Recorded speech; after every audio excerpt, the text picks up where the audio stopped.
Você já terminou um relacionamento jurando que nunca mais passaria por aquilo? E pouco tempo depois, estava em um novo relacionamento, porém na mesma situação que a anterior. Uma pessoa diferente, um rosto físico diferente, porém com um rosto emocional exatamente igual. Seus amigos até brincam com o fato de você ter um dedo podre para escolher os seus relacionamentos. Mas hoje eu quero te dizer que não necessariamente isso seja culpa sua. É claro que você tem a sua responsabilidade ao fazer escolhas e ao se manter nessas escolhas. Porém, eu quero te mostrar hoje que existe um padrão inconsciente na sua mente que te faz repetir essas escolhas. Como eu disse, é um padrão inconsciente.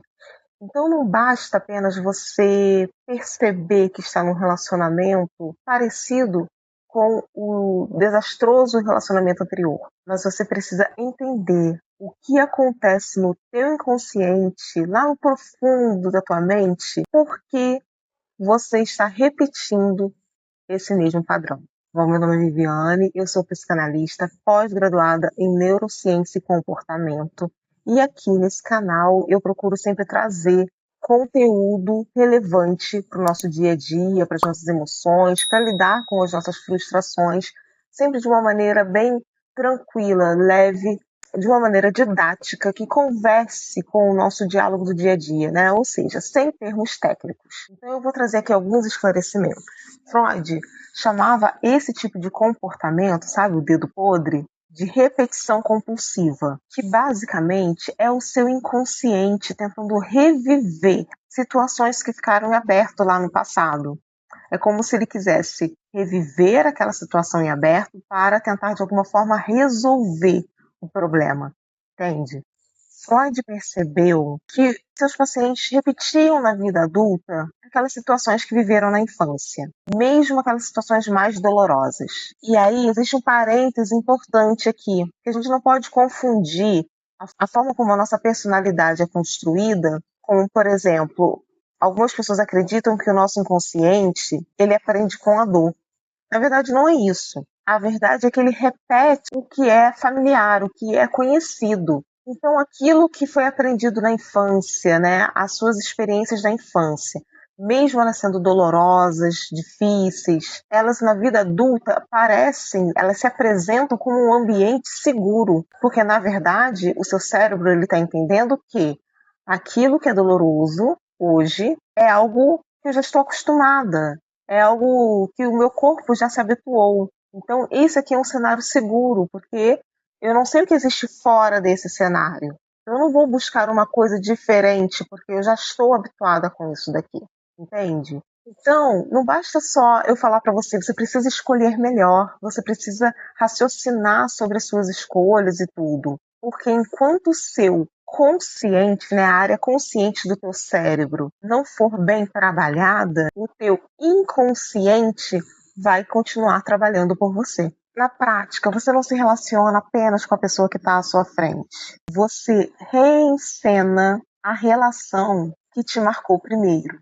O chefe que te desvaloriza, ele lembra o seu pai que te cobrava demais. A parceira fria lembra a mãe distante. Você não escolhe por acaso. Você escolhe quem ativa em você a lembrança do passado, o roteiro antigo. Porque esse padrão é o único que o seu inconsciente aprendeu a ler. Esse mecanismo, na psicanálise, nós chamamos de transferência, que é quando você vive no relacionamento presente os relacionamentos do passado. Existe outro mecanismo no jogo, projeção. Você vê no outro o que não reconhece em si. A pessoa que você idealiza carrega qualidades que você não se permite ter. E o parceiro que você acusa de controlador talvez esteja espelhando o controle que você exerce sobre você mesma. O que te irrita no outro quase sempre mora dentro de você. E aqui a gente pode usar até um exemplo bem prático, que é um relacionamento de mães e filhas, que muitas das vezes dá choque, né? Muitas das vezes não consegue ficar bem ali alinhado, entrosado nos pensamentos. Isso não é uma regra, tá? Mas assim, acontece muito. Eu vejo muito esse tipo de comportamento, né, entre mães e filhas. de não conseguirem conciliar, né, alinhar, às vezes tem um pouco de resistência ali em ceder um pouco e tudo mais. E isso acontece muito justamente por conta da personalidade muito parecida. Então, elas acabam entrando em conflito uma com a outra porque uma, de certa forma, o comportamento, a personalidade de uma, de certa forma, espelha a outra. E quando a gente não consegue confrontar, né, os nossos próprios defeitos, as nossas próprias formas de pensar, às vezes quando a gente encontra alguém que nos espelha, isso normalmente vai dar choque. Outro conceito inconsciente é a idealização. Mas a idealização não é sobre o outro, é sobre uma fantasia de completude. Vou ser mais clara. No início de um relacionamento, tudo parece perfeito. Mas quando a realidade aparece, a frustração ela é proporcional à fantasia. O que eu estou querendo dizer com isso? Você, às vezes, idealiza no outro aquilo que você gostaria realmente de viver. Então, aquele cara que parece perfeito, que vai te completar, que vai te salvar de alguma forma.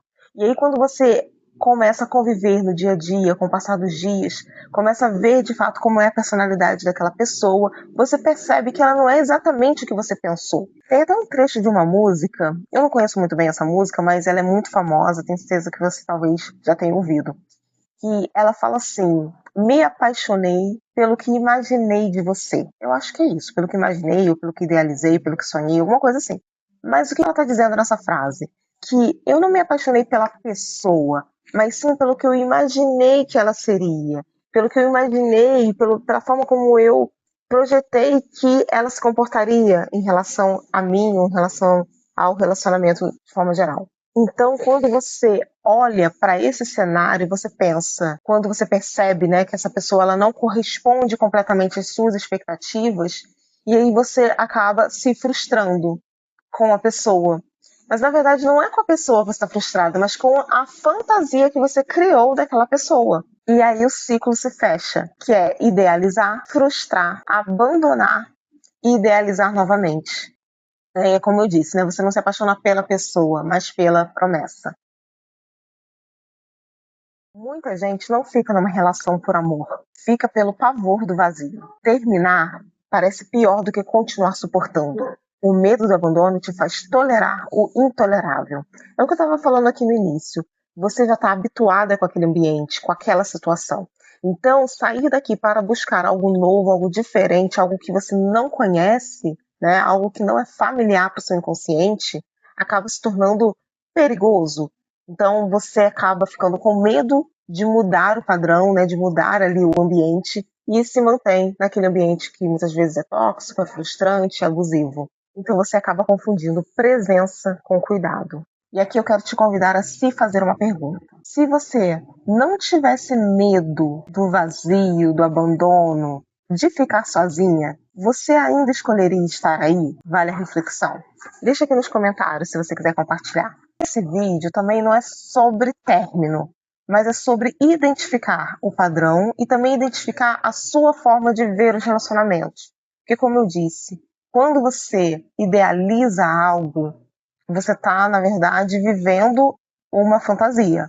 Algo que você gostaria de viver e você projeta aquilo para sua vida. Mas quando você começa a ter um olhar mais direto para a pessoa e buscar características específicas da pessoa, você entende que o amor ele vai além. E com um olhar mais direcionado para quem aquela pessoa realmente é, você consegue se apaixonar de fato por quem ela é e não por quem você gostaria que ela fosse.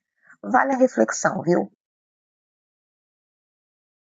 Lacan, um outro psicanalista famoso, falava sobre o gozo, que é um prazer inconsciente escondido dentro do sofrimento. Eu sou a pessoa que sofre nos relacionamentos.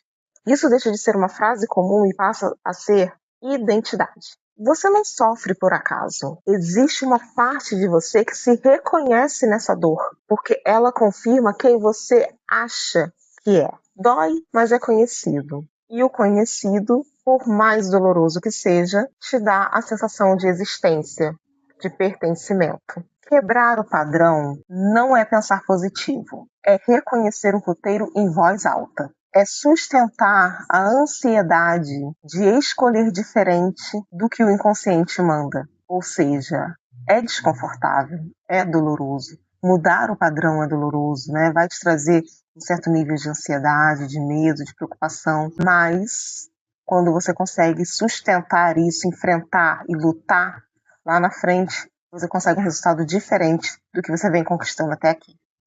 E para te ajudar a elaborar essas emoções, talvez você vai precisar de uma terapia, de um acompanhamento terapêutico, psicanalítico, que vai te ajudar a identificar e a fechar essas lacunas, né? A fechar essas janelas que ficaram em aberto. E aí, nesse processo, o teu inconsciente vai continuar gritando, pedindo para você voltar para o padrão, do padrão que já é familiar. Quando você escuta, ele para de gritar. E aí parece que ficou tudo bem, mas na verdade ele está te levando para uma armadilha, porque ele está te levando, na verdade, a repetir aquele padrão. Então, talvez sozinha você não consiga se manter, se sustentar nessa ideia, mudar de trilha, mudar o foco e de buscar coisas novas que lá na frente vão ser melhores para você. Inclusive, eu estou com a agenda aberta, eu vou deixar o link aqui na descrição, caso você queira um acompanhamento, uma conversa, para conhecer, né, um pouco mais da terapia psicanalítica. Enfim, tá aqui na descrição, se você quiser, entre em contato comigo para a gente poder alinhar alguma coisa, poder conversar. Eu tenho certeza que você vai sair dessa conversa com pelo menos um direcionamento para a sua situação. Então, recapitulando tudo que a gente conversou aqui hoje, você repete padrões não por azar, não porque você tem o dedo podre, mas por fidelidade inconsciente ao que você aprendeu lá na sua infância. Você projeta, idealiza e permanece pelo medo do vazio. O sofrimento, ele virou identidade. Mas a boa notícia é que padrão reconhecido deixa de ser destino. É como eu sempre digo, o que te trouxe até aqui não precisa te levar adiante. Você pode fazer ajustes no meio do caminho. Bom, se você reconhecer algum desses padrões, deixa aqui nos comentários. Qual foi o primeiro padrão que você reconheceu na sua vida? E se você quer continuar esse processo de autoconhecimento comigo, se inscreve aqui no canal para você não perder as nossas próximas conversas. Eu vou te pedir também para deixar o seu like, porque isso ajuda o algoritmo do YouTube a identificar que esse vídeo é relevante, que ele pode ajudar mais pessoas. Tá bom? Por hoje é só. Fica com Deus. Beijinho.